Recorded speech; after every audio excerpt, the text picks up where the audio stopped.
Hi guys, the Mechanic Guru for another video. So today we're working on a GMC Sierra. It's a 2018 model. So the problem was that the transmission pump was doing horrible sound. It was not shifting properly, and it was also slipping on the 1 and the 3rd gear. It was giving hard shift. There was some sign that the transmission was giving up or not having the proper level. So first thing was to check the level. We checked it what it was cold.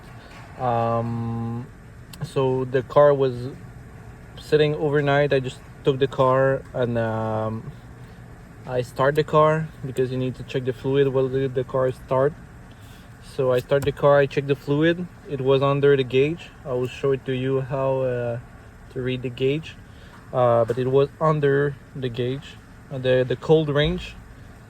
So I'm gonna show it to you.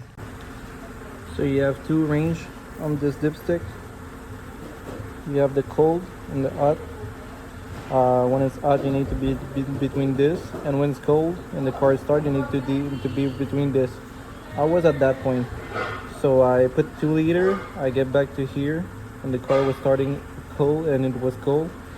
So now I'm waiting the temperature to get up to the operating temperature to check the level at hot dipstick level spot. So I'm gonna show you the chart that the Chevy give to check the level.